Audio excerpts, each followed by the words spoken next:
Greetings, boils and ghouls, and welcome to another episode of Tales from the Podcrypt. I'm Wade. And I am Scott. And apologies, we had a little week break because we released an album. Yeah. So that took a little bit of time, so we didn't have enough time to do an episode. But here we're back here to talk about Season 3, Episode 11, Split Second. It came out on August 7th, 1991, and is based on the issue of Shock Suspense Stories number 4, which we will discuss the issue later in the episode. But before then, we got to talk about the Tally of the Crypt. That's right, Wade. So as you heard last time, I was not there for it. Diana was. But I did tally their episode, which brings us to 4 for Tales from the Crypt. 4 for Vault of Horror. Still no Haunt of Fear. By the way, in the last episode you weren't on, I did say a big old goose egg. Thank you. And with this episode, it brings Shock Suspense Stories from 2 to 3. Yes. And by the way, did you plan for this episode to be almost to the day of our recording? No, that is exactly why we're recording this episode August 8th, 2026, yes. If someone's listening in the future. So yeah, I did not plan this at all. I don't normally like to, peel back that part of the curtain of when specifically we record, but when you tell me the date and it's like the anniversary was like yesterday, yeah. I have to bring it up. I was doing my notes. That was very weird. And I was doing my notes, just compiling all the notes. I haven't watched the episode many times, but I compiled my written notes yesterday, which was on August 7th. Yeah. It seemed more like, ooh, this is spooky and eerie. What are the chances? This episode... Coincidence, by the way. This wasn't planned. It's not planned. Okay. Yeah, it was not planned. There will be spoilers for this episode. And of course, the episode is 35 years old, but it feels even older. Yeah, so if you haven't seen the episode, go watch it on Shudder or Tubi, or MC Plus, and then come on back and listen to this episode. Yeah, or just have it spoiled, save you some trouble. Yeah, I mean, it's a 35-year episode, right? Based on source material from the 1950s. So spoilers. Well, that's why I said it feels even older. Yeah, I see what you did. And don't let that comment about it says save yourself some trouble make you think anything. I'm just saying some people just want to get that quick fix. They want it spoon fed to them, and we're happy to bring out the airplane and go right into your mouth. Well, here comes the airplane on director and cast facts. All right. So we're going to talk about the cast. But before we talk the cast, we got to talk about the director. The director is Russell Mulcahy. Okay. He directed films such as The Shadow, Highlander, and Highlander 2. Oh. It was like he had me with Highlander 1, but then apparently Highlander 2 is not good. Resident Evil Extinction, which I saw that in the theater. It wasn't good. I can't remember. We saw Afterlife together. Is that the fourth one? I don't know the numbers. Okay, we saw the fourth one. Whichever I think Extinction is the third one. Whichever one was Afterlife. Yeah, I think it was Afterlife. We didn't see that one. Scorpion King 2. Oh. By the way, he did recently, he was basically did the 40 episodes of MTV's Teen Wolf. I think that's the whole series. Oh, okay. Bulk of the series, dude. And the MTV movie. But he's mostly known for directing music videos. I want to give you a list of music videos here. AC/DC's Baby Please Don't Go. Queen's a King of Magic. Billy Joel, Allentown. And She's Right on Time. Duran Duran's Hungry Like a Wolf and Rio. Okay, I was about to say, where's some heavy hitter songs? Bands, but not songs. Tons of Elton John music videos. For example, one would be Simple Life. Rod Stewart's Crazy About Her. He did Pour Some Sugar on Me. Okay. And You Would Like This. Bonnie Tyler's Total Eclipse of the Heart. Do love Bonnie Tyler. Rest in peace, Queen. He'll later direct... She recently died, didn't she? Yes, she did. He'll direct 3 more episodes of Tales in future seasons. Oh, geez. So 1 each season. I think 4. I think he directs 4, 5, and 6, I believe. Then we move on to the screenplay. Richard Christian Matheson. Sounds very British. Richard Christian Matheson. Either British or 90s child star. Yeah. 'Cause remember they were all about middle names? Jonathan Taylor Thomas, Zachary Ty Bryan. The most he's done 25 episodes of the A-Team. Okay. He did 2 episodes of Amazing Stories, which is an anthology series. The Incredible Hulk, BJ and the Bear, Knight Rider, episodes of some show called Chemistry, you never heard of it, and some episodes of Masters of Horror. Okay. So he's not like super big acclaimed TV writer. But he has experience. He has experience. And he has experience in the horror genre, which, where was that? Anyway, so now we're on to the cast.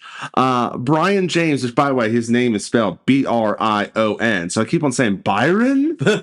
Brian. Who plays Steve Dixon. He was in 179 roles. Leon from Blade Runner.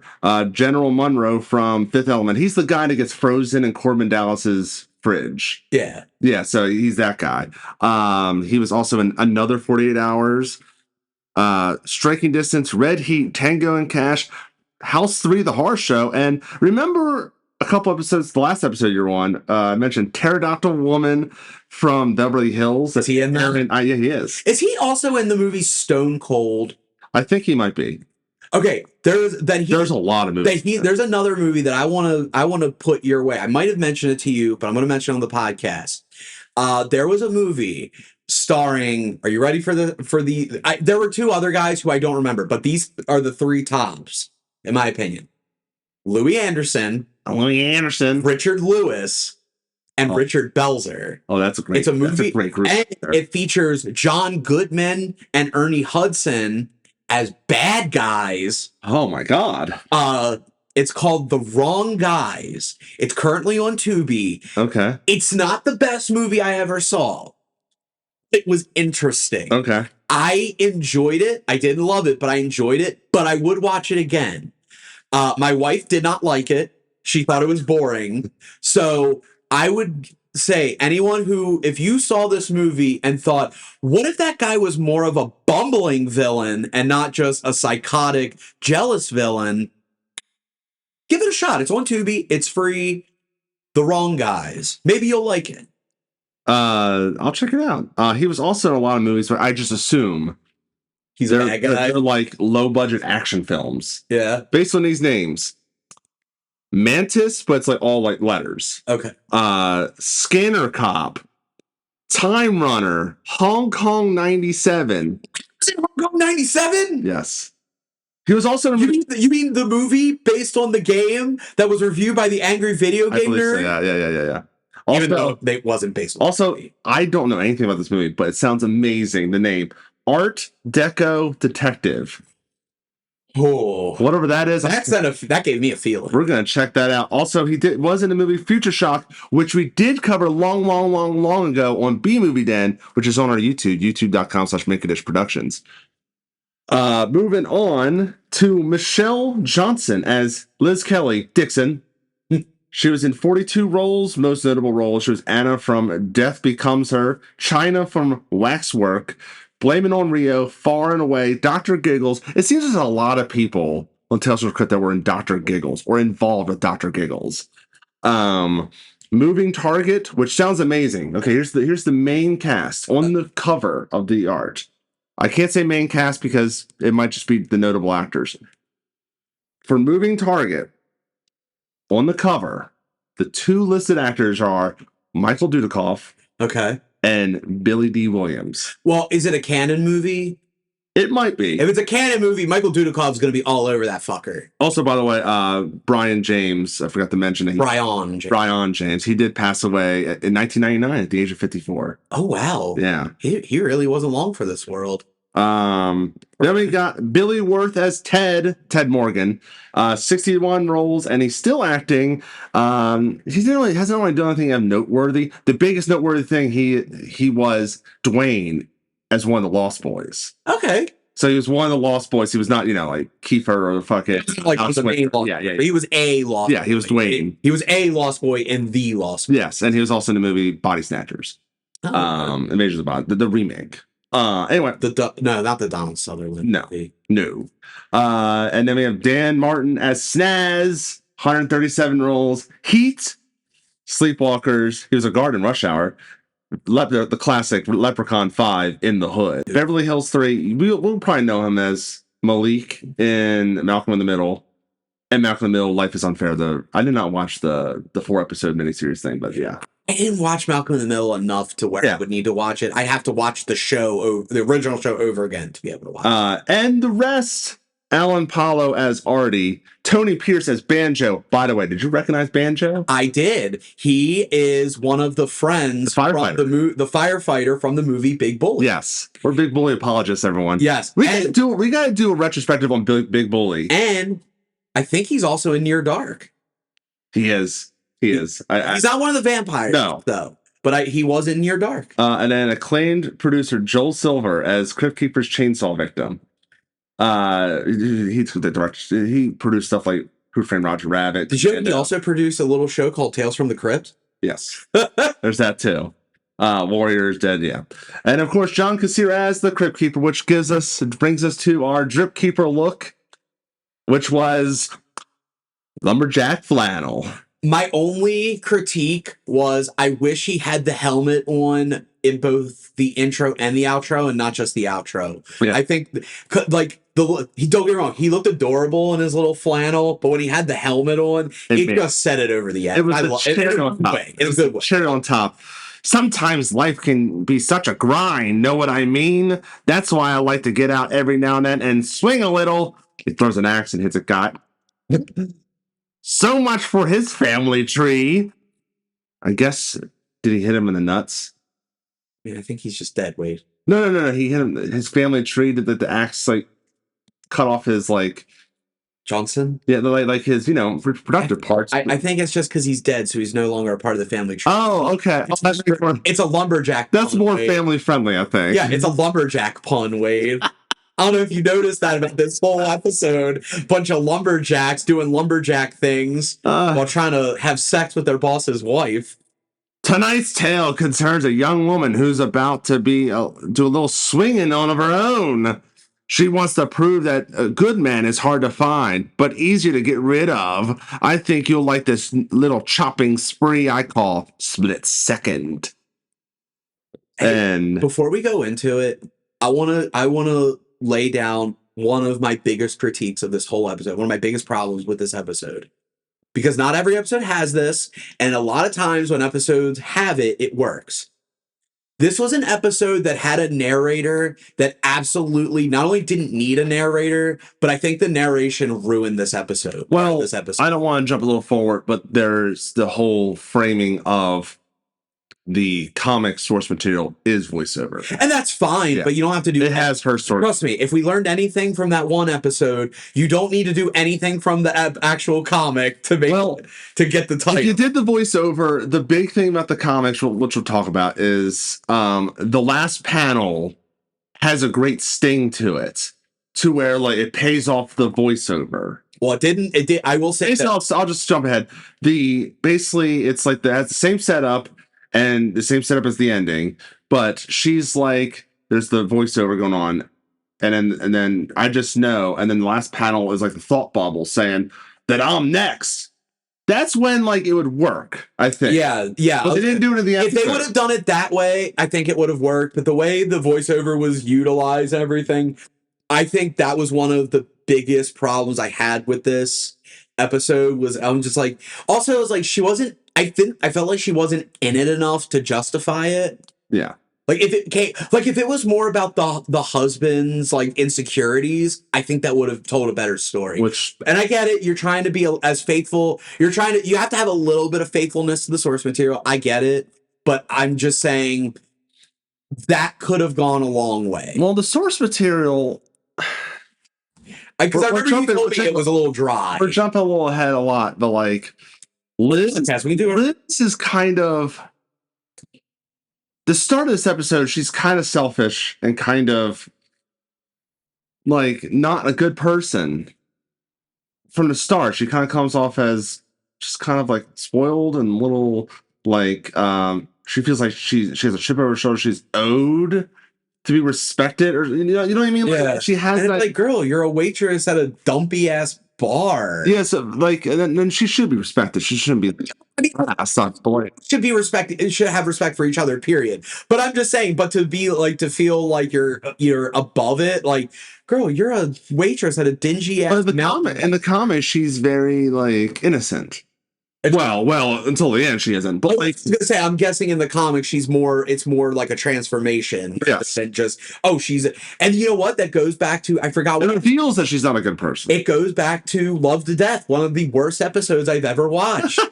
Where it's like, you can't have, sometimes with these stories, you can't have the people be a shitty person. Or maybe when they made it, they didn't think she was all that shitty. But it's like, there needs to be some kind of change. Otherwise, like, how am I supposed to feel bad when they face their consequences, or feel good when they get their comeuppance? Like, depending on the way they're written. Like, I don't know. I just think this.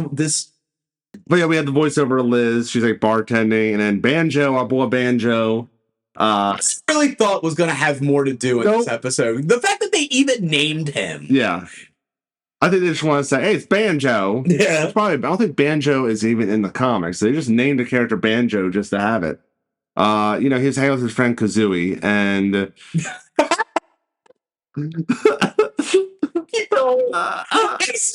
so good.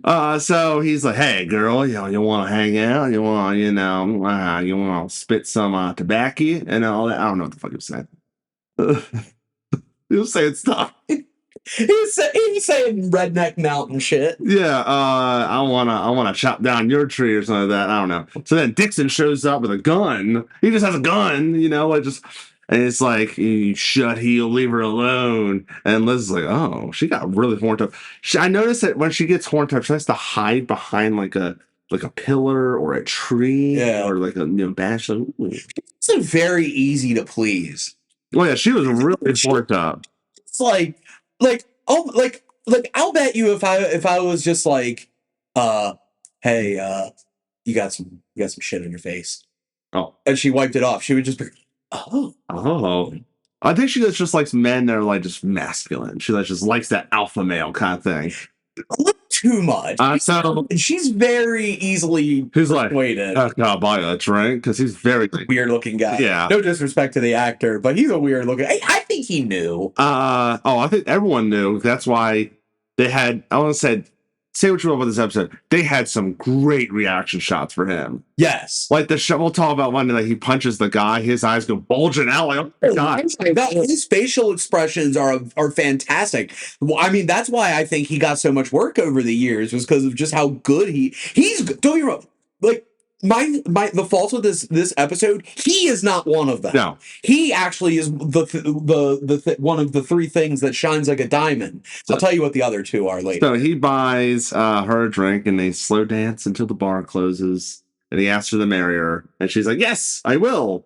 Right then and there. Yeah, and then they just met, and then we cut to, get this, some wood cutting at the lumberyard. Whoa, a lot of that. She's like, I love me. He makes love like a mountain man. And and then we show Snaz talking about the wood chopping annual tournament. Very important. Yeah. We don't see at all what this wood cutting tournament's like. And also, but I'm going to say that they probably got the shoe in ace. And also, what was the woman's name? Liz. Also, Liz, I don't know if it was here or a little bit later, but she was all like, "Oh, these men are why are these men so worried about their wood cutting?" It's like, bitch, it's a wood cutting competition. It's the spirit of competition. Do you not understand? They live and breathe cutting wood. Yeah, if you don't like it, get off the mountain. Get out of the woods. That's like, get out of the woods. Yeah. When they say, if you can't stand the heat, get out of the kitchen. If you can't stand the trees, get out of the woods. So, Snaz alludes that Dixon is into sloppy seconds. So basically alluding to that Liz has gone around the lumberyard. Yes. Dixon is like, we're moving north side because environmentalists trying to save some moth or something. They go nowhere with that. Yeah. They just says it. Oh, we're moving. And there's no, we don't actually see them move north. They're just We're just gonna say it. It doesn't matter. It's just mad. It's painting the picture that this is like they're kind of a struggling lumberyard and a dying breed, because there is the idea of like they're using chainsaws, but then you get Ted, who isn't using an axe. Which I don't care how good he is. That's just not efficient. We'll get to that. So then there's a rule that there's no women up here except for his wife. Yes. So Liz is the only woman that's up there. You know, because Lord knows, when I am a jealous husband who doesn't want anyone looking at my beautiful, attractive wife, the one thing I definitely want to make sure I do is make woman-deprived men have to see my beautiful and attractive wife. Only my beautiful, attractive wife. Wait. God forbid, she happened to put some kind of lust in any of their eyes or any of their hearts. But no, this is totally going to be fine. And no one's going to try to get with my beautiful and especially when she shows up in a tank top and short shorts. It is a known having sexer of men. Yeah. Who is So there's nothing wrong with that, mind you, as long as it's all consensual. Yeah, and the dudes are all oogling. They're oogling. And Dixon grabs her and he's like, he's showing he's very overprotective and he's very not right in the head. No, it's almost like, and again, this could have been an interesting subplot if they decided to do something interesting. A subplot. He's testing his men to see if they would lust after his wife, and whoever does, he takes out. You see where I'm going with this? Yeah. It's almost like I've watched a show and a movie and know a little thing about something called a plot. So one, I forget he's like the secondary. There's Snaz and then there's another lumberjack. I don't know if he has a name. No, I think he does. No, has to be. It's Artie, because that's the only other character that was listening in the cast. Yeah. So Snaz and Artie are talking, and Artie says like, "Oh, she sucks dick," or whatever. I forget what he says. He says something about like fellatio. That's what he talks about. And then, no, because doesn't Dixon say something where he's like, "I don't hear God men say my woman sucks dick." And then he says it like sucks dick. And then he goes to her. Then he goes to him and he's like, "What you say?" He's like, "I didn't say anything." And he's like, "It must be the wind tricking me or whatever." And then Artie is just like mouthing off the camera, just saying like, "What the fuck? He's insane." And then that's when you get the great fucking the bulging eyes. Yes. Dixon, and he just beats the shit out of this guy. He beats on. They take some sort of blade. I think it's like, I don't know what it's just some sort of blade. I'm gonna assume it's like not quite a machete, but something along those lines. Yeah. Maybe it's like something to cut like smaller limbs, so because you don't says waste. He doesn't use it for that. He shoves it in Artie's mouth and has blood coming everywhere and whatever. Because Lord knows you can't get sued for that. There's a nobody kids about his wife, and then we cut to a voiceover of Liz saying, "What is it about men?" And then Dixon and Liz argue, and she sees that he's a little messed up in the head. He's a little violent, a little aggressive, a little physical. And then we cut to classic Tales from the Crypt sex scene, not as sexy and steamy as the normal scenes they shoot. It's just him just like humping her like a dying beast. Yeah, and she's like, "I'm bored." You know what he's spoiled. You know what he did right there, don't you? What? He's put his dicks in her. Fuck. I had to. I've been thinking about that joke the whole time. So she's already bored with her marriage, and she's a very likable gal. She's like, "I deserve to not be bored." I mean, yeah, sure, you don't have to be bored, but like, why you married a guy in one day? What you think was? Yeah, if you want to like sleep around and have sex with a bunch of random people, like that's fine, but why would you get married? Like that's dumb. Like, because don't you know that like, people who get married don't, unless they're in an open relationship and it's established, people don't really like that. Because in the comic, they say she knows that he is worth a lot of money because he has the lumberyard. Why not put that in the episode? I don't know. Anyway, I think it's probably eluded me. I think he's probably like a well-known person. I guess the idea is like, he works the lumberyard and he's the manager or the boss, whatever. But it's like, unless you're in that business, like, I don't know what the fuck money they make. I'm not a lumberjack. I'm not even a lumberjill.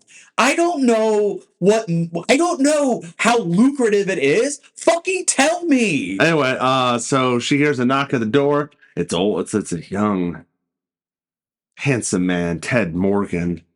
And he's like, ma'am, I'm looking for a job. And she's like, I don't hire people. She's not really interested in stuff like that. And Dixon's like, what do you want? And he's like, let me see what you can do. And he gives him a chainsaw, but Ted's like, nah, I'm old fashioned. He gets an axe and he chops down a tree very impressively.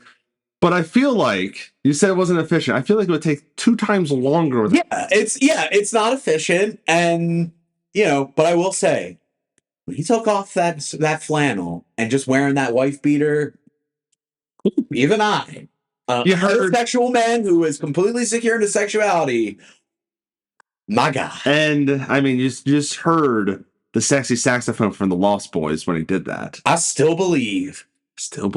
And I still believe that he's gonna get this job. But he's like, Dixon's like, oh no.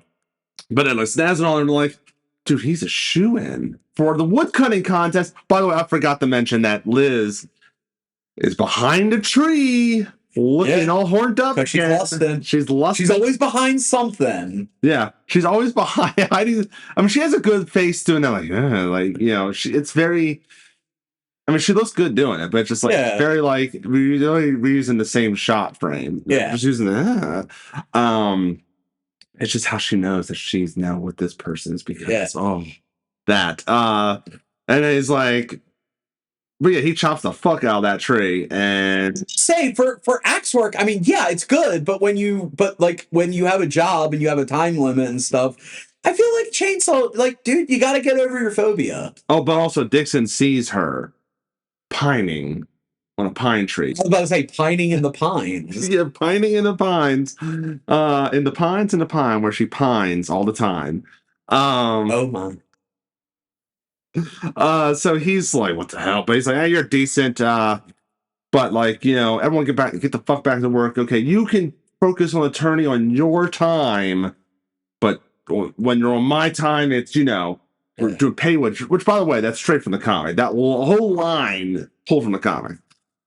Stuff they decided to keep from the book, and then the stuff that they decided to like omit and just do their own thing really boggles my mind. Also, after he gets hired, Dixon looks straight at like where she was standing. He has once again incredible glare, incredible like nutbag glare. Like what the fuck. So he walks. So then we cut back to the lodge, Dixon's house. Ted knocks on the door, and he just goes in. He just comes in. Just like naive, like Mrs. Dixon, you called me to help you move a box or something. Oh, I bet he's gonna move a box. So she's like, I'm up here, Ted, and he goes upstairs to like the bedroom, and she's like in here, and she's obviously in the shower. She's not just in the shower. You know what she's doing? She's hiding behind the shower door. She is. Oh my gosh, she does do that, and then she's like, I need you to help me get my towel. Classic move. For those 3 Kung Pao fans out there. Get my towel for me. And she's like, that's a classic move. It's, he gets the towel and she has to dry my back. He's a little nervous. I don't know if I can do it. Oh, you don't. That's. Ooh. And then she's like, then she faces him and then she lowers the towel and shows her boobs. And I was like, sometimes I forget that Tales from the Crypt has nudity. I was like, whoa! That's things 2 and 3 that were great in this episode. I was like, whoa! And then she's like, you can wash my front or my back. And then Ted's like, oh, no, that's like, he's like, I mean, he obviously finds her attractive because she's a very attractive woman. But he's also like, her boobs, which, by the way, totally like professional, very nice set of boobs. But he still got that, like, you're the boss, you're his wife. I can't. He has that morality. He has that self-preservation. But he also has a little bit of that feeling of like, And she's so beautiful. Yeah. And well, he's Because then he goes back to the bar and he tells Snaz Yeah. lumberyard like conflicted. He's conflicted because there's more. He has lust in his eyes for her, but he also has that morality in him that like I can't do that. Look at her. Look and at Snaz says this line, and I feel very dirty saying the line, but he's like, "Pussy wants a friend, give her a friend," and they all start laughing. Such lumberman talk. Hey, if any lumberjacks listening, are all y'all this creepy and pervy? Let us know in the comments or drop us a line and tell us because and also let us know how much you guys actually make. I want to know how lucrative this is so I can watch the episode again Keep in mind, with that in mind. This was like 1990, 1991. So I don't know, man. Dudes in the woods, how much do they really change? No disrespect, I'm just saying. Y'all are secluded. So Dixon shows up with a surprise breaking of the beer bottle. He's like, I want to know which of yous is fucking my wife.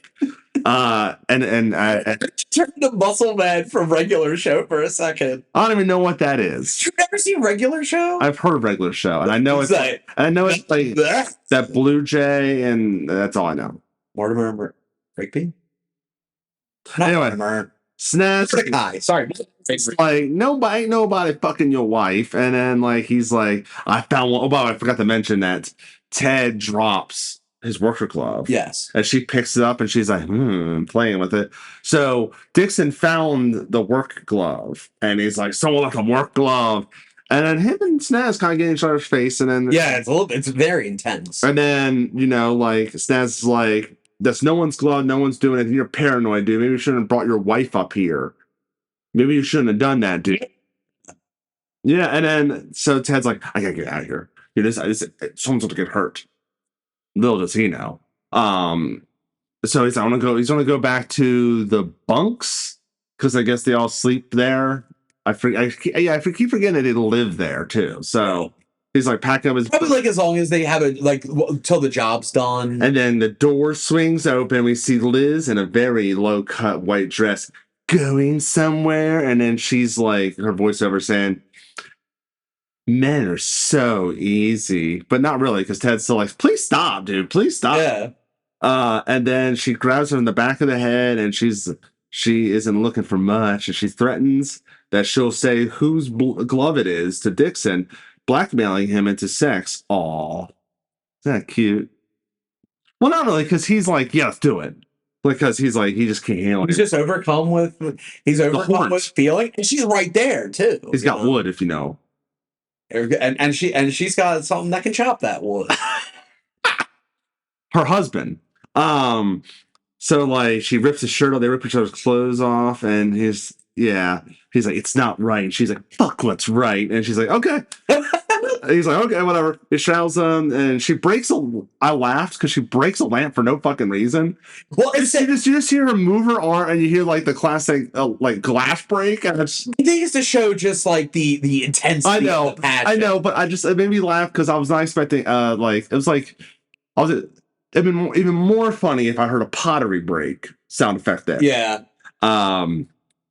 So unnecessary. Anyway, Dixon barges in, and she's like, he forced me. He made me do it, bitch. But you did say bitch, right? And then Ted is like, oh yeah. And Ted's like, no, she's seducting me, Mr. Dixon. You mean seduced. Seducing me. Seducting me. Whatever. I don't think seducting is so Dixon just beats the shit out of him. He throws him on the bed and throws him to the fridge and gut punch him.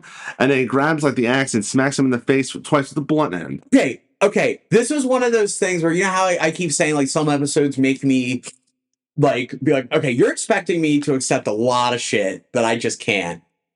You're telling me he hit him with the business side of an axe twice in the face to knock him down, and then one big hit at the end.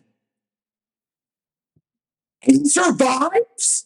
Yeah, okay, so... What? So he hits him on the blunt side of it, and he's about to swing it down on him, and then she's like, "Do it, fucking bitch!" It's a terrible voiceover too. But anyway, so he does it, but they don't show if it's like the sharp end or the. Here's the thing: even if he used even if he didn't use the sharp end, he's still using the metal side of it. with how hard he was swinging that thing, that would had to have caused enough brain damage to kill a man. Especially when he's like hovering over him and then drops. Well, in the comic, he uses a rock. Now, see, that's more believable. Yes, but I think the idea is, I think the filmmaker was thinking, well, Ted is old-fashioned. He loves his axe, so Dixon's using his very like livelihood to knock him out. That's fine, but it's an axe. Like I said, I just feel like unless he used like just the axe handle, like if he like held it like like you know when someone does like hit someone with the butt of a gun, it's something like that. Like he was like bam, bam. That I could have gone with, but when you're hitting a guy like full force with the metal part like 3 times, whether it's the blade or not, like I'm sorry, you're expecting me to accept something that I just can't accept. And then Dixon slams the axe down and cut the black. And then we fade from black, and we see Ted is still alive with the bad head wound. Yeah, I was really confused at this point because I thought he was going and he was just going to be like brain damage or like a vegetable, but then it's like, oh no, he's just blind. That's it. He's just blind. So we their voiceover, her voiceover, she says it was the last thing I wanted, especially when the doctor said it was permanent. Well, what are you gonna do? Cry about it? Bitch. So Ted is now permanently blind, as you mentioned. Snaz comes to visit him and said, we're not gonna let this bring you down. And then he picks up Ted and is like, we're gonna win that contest. And then he gives him a chainsaw and calls him Little Stevie Lumber. That was a great quality pun. That was a good pun. So now he's being a chainsaw man. Not the anime. Liz's VO is like men teaching Ted how to work. I don't know why they bother. Like she's like, I mean, to be fair, I'm pretty sure, and I don't mean this as disrespect our blind listeners out there. I love you, I respect you. Just because you can't see me doesn't mean I don't care about you. But like, I don't think blind people are allowed to be lumberjacks. Well, they help them because they guide him to it with a chainsaw, and they give him a nice mantra, which was, do it, Ted, amputate, make it pay for its mistake. And it's like, that's not foreshadowing at all. Nope. And I did like that little touch. And then we cut to Dixon, who's writing something down and ripping out the piece of paper. I don't know what the fuck it was. Maybe he was learning how to do his alphabet. I don't know what happened. So, and then like, you know, Snaz and Artie is like, hey, Ted has a new trick he wants to show you. And he's like, I don't give a shit. And then big old knife. Yeah. Was that do you think that was the knife that he put in the one guy's mouth? No, because it was like a long, like kind of machete. I kind of after that scene, I kind of forgot what it looked like. I thought that would have been a nice little. So Ted likes using. He's like, Ted's like, I like using this chainsaw now, and it's like we have some bigger logs you can work on, and we see he's placed between 2 giant upright logs. He starts cutting one, and we see some blood spraying on him. This part I think is the best part of the whole episode. It's the only because I think this has to be the only reason why they did this episode. I think it's just also like the camera work is much better because I feel like it's not static and you have stuff to do now. So they're kind of rotating around the stump a little. Yeah, blood is spraying on Snaz, and he's laughing and loving it. Get him, Teddo! You know. So the camera, this is where the camera moves from like the middle log, and then it goes up and reveals Ted is actually cutting through Dixon, and Dixon's got like a gag in his mouth, and Dixon's like, you know, like he's got terror. You know what's going on? Dixon trouble, man. And then he's like, guys, I'm getting pretty good. This got any more? So they turn to the other log, revealing Liz is in the other log. And it's a great movement because it reveals the great movement in this scene. A lot of camera movement's really good. They push the Dixon log over, and it's like in pieces. He's cutting the 4, and that's such a great visual. You know what it makes me think of? Have you ever watched a magic show where they have the thing where the assistant goes into that box, and they always have like a little hole where they stick their arm out, and they have like the little handkerchief. Yeah. And then they'll like do the thing where like it'll be in 4 pieces, and they'll like move it so it's like their head and parts of their bodies. It made me think about that, and I thought that was a really cool effect. When they push the logs, we talk about Undertaking Parlor about how like, boy, those heads, man, they were not good. Great fake head. And it also helped I thought it was him. And it also helped that, unlike that episode, we didn't get a close up of it once they knocked it over. And that was one of the big problems. We did get close up. It's like him, like they have the camera where it's actually him in the law. They would have zoomed it the right moment. Yeah. So the voiceover, the boys found what I couldn't find, a cure for the terminal case of boredom. Fade to black. So she doesn't get cut. It's alluded to. She gets cut in half. Right. But we don't see it. Here's a question for you. Okay. Do you think Ted knew what he was cutting? No. Because like the blood, he's getting the blood splatter, and he has like an ecstatic look on his face. I don't think he necessarily knew what it was. In fact, when I watched, I even joked. I quoted Christmas Vacation, like lost hat. Very full. I'll take a drink there, and I will spit it out. Very full. Lost hat. Yeah, back to the Crypt Keeper, who now has the helmet, and he also has Joel Silver like right there. He's gonna cut him in half. The Joel Silver, by the way, not someone pretending to be him. Now that's what I call a sushi roll. I guess Liz was right. A good man is hard to find, especially after he's been chopped into so many pieces. Well, kiddies, I've got a little chopping to do of my own. It's my producer's birthday. He always wanted a final cut, and that's exactly what he's getting. Yeah. So before we talk about just thoughts, the comic, which by the way, Shock Suspense Stories number 4, written by Bill Gaines and Al Feldstein, art by Jack Kamen. So Liz does of the Cayman Islands. Yes. A lot of people don't know that he actually found it. Up. He set foot there. He made the discovery, and they called it the Cayman Islands. So in fact, after it was over, he then took a trip over to the Virgin Islands, and once he left, it was just called the Islands. So Liz does meet Steve Dixon at a bar, but she's not a bar.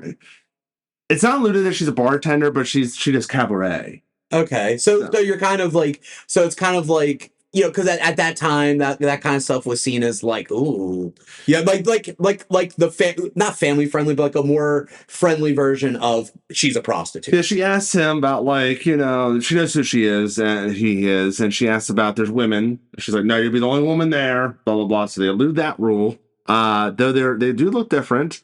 Steve is a lot better looking. Well, I don't expect him to look like that guy. Jet black hair. Else looks like him. Facial stubble. Liz has blonde hair and that little mole on, you know, they do in comics, a little mole by the eye, you know.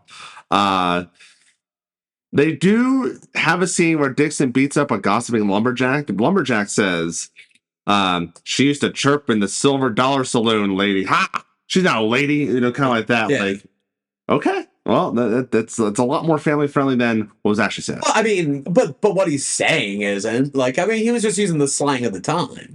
She gets a little tired of the dirty. She's mostly tired of the dirty lumberjack life. It's not about Steve Dixon. It's more like she's just bored, tired of like, I don't like this lumberjack life. It's too gross and grimy, you know, whatever. Yeah. So far, though, the comic seems to establish Liz, right? Yes. It sounds like the comic establishes her much better than the episode did. Yes. Well. And then Ted shows up. He's more trimmed and clean, kind of almost like Archie a little bit in the comic. They do have the axe cutting scene, but it's more so that he cuts fast because there was no chainsaw. Yeah. They literally keep they keep the dialogue with attorney. And also she sees him cutting wood. She's like, oh, I like that. I think he's more for me. She's more like, I really want to be with him, not Steve. It's not just like, ooh, sexy man. It's like, oh, I like him. Yeah, like, but Ted, he just named Morgan on this one. He was more dumb and aloof to the advances. Like she was like flirting with him, but he was just more like, I'm just working here, man. Like he's just aloof. Yeah, which again sounds like a much better story than what we got. Like in the episode, he knows that she's trying to seduce him. Yeah, he knows. But like in this, he doesn't. He's more like dumb. Although he's 19, he's dumb. I'm sure her ways of hitting on him in the comic aren't as overt as it's almost like the way she hits on men in the comic would be better suited for the episode, and the way she does it in the episode would have been better suited for the comic. So she goes back to him like he has no shirt on. he's cutting wood in the woods. And she tries again to make moves on him, and he's still like dumb, and not taking the bait. Yeah. And then she's like, it pisses her off, and he's like, he legit tells her I'm not interested, and she pisses her off to where she yells out like, Steve to help her. He's trying to, so she does turn bad. Yes. By saying like, help, he's trying to make the moves on me, stop. And Steve Dixon comes up, bashes him in the head with a rock. They keep these blind. And then, they keep the whole idea of like the whole ending stays the same, except the logs are on the ground. They're not upright. Yeah. So he cuts them in half. I think that had more to do with how to make the effect look right. I don't think that had any. I don't think they necessarily. I can't say if they wanted to do it that way. I just think it was more like to get the effect right. I think they had to do it. And the last panel is Liz with her mouth tied and her thought bubble saying, "And I'm next." And that's the end of the issue. Honestly, I think the trees being upright makes more sense because if we're to believe that Ted didn't know what he was actually doing, he would be even less aware because the trees are just, as far as he knows, he's just cutting down a tree. Yeah. You know what I mean? If it's already down, like, I still don't think he would have reason to believe, but there's more reason for him to believe. I think the episode is okay. I didn't think this was a very good episode. In fact, after it was over, I said, I didn't like that episode. It doesn't have, I think it's the source material. I mean, you could do a lot of it more because it's not much source material, but it's like, not enough meat on the bone. I think if they would have just... There's not enough tree. Not enough wood in the tree. From how you describe the comic, I think if they did a more faithful adaptation of that, but in a modern sense, like in a modern look and style, I think would have done that story better than what we got in the episode. I think establishing Liz as like a harlot from the start is like very... A harlot from the startlet? Yeah, it was very like... It didn't help. Footing. Yeah, her turning bad throughout the episode would have been good. She was. I know what they did. They wanted to have the villain have the comeuppance at the end, right? But you could have still established it because to me the villain is Steve Dixon. Yeah, and she is also a villain as well. But you can establish that later that she's really extra selfish. That's what I'm saying. Like the way they did it in the comic makes more sense for her to be the one with the voiceover and everything. But the way they told the story in the episode, Dixon should have been the one with the voiceover. I think he had more going on than they did in the episode because it's that descent into madness, And I just feel like, but I feel like also it's just one of those, it's another one of these tales from the crypt, guy loves woman, guy obsessed with woman, something happens that makes him think woman no like them, kill. Like it's such a paint by numbers concept in general, but it's such a paint by numbers concept for this show that every time we get one of these episodes, to me, it's just like, I've seen this before. It's a shame because Steve Dixon would have later gone on to, revolutionize stonemasonry, revolutionize the work line, you like the conveyor belt, the work line. Yeah. They call it the Mason-Dixon line. Yeah. Yeah. I think now I would say if this was the first of that kind of episode I watch, I might have liked this more, but like we've seen better episodes like this where with the jealous husband, boy. What was the one with Terry Hatcher? Oh, that was Three's a Crowd, I believe. That was a great episode. With Miguel Ferreira and a great episode. Like that was this story done right. After that episode, they should have completely stopped doing stories like. Well, I'm sorry, Scott. There's a lot more coming. I'll bet. There's I think one more in this season.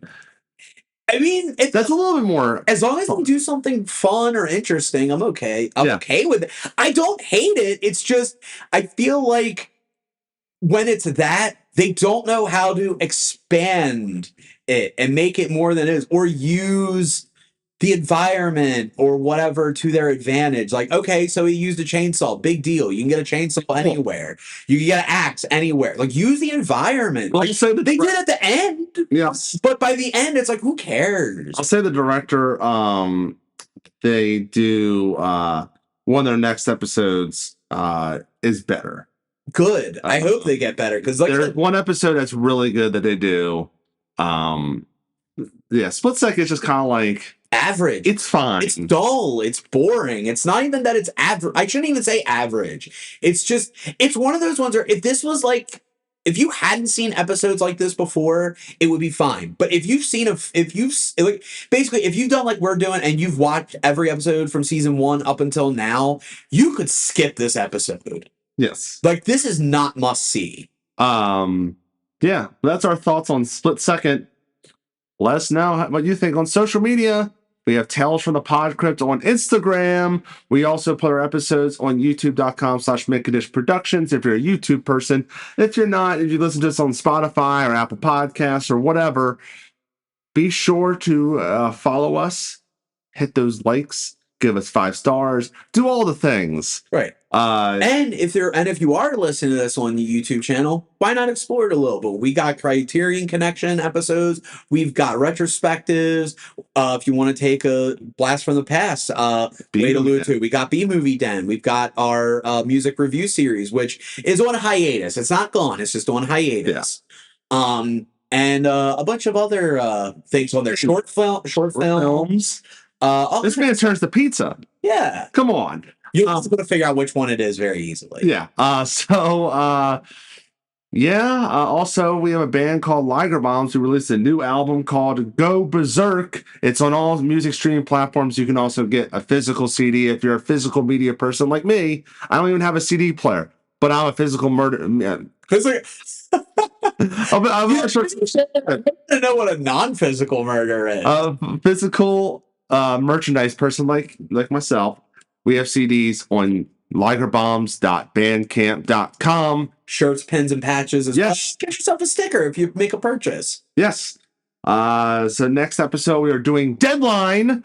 So until next time, boils and ghouls, this is Tales from the Podcrypt. Ooh.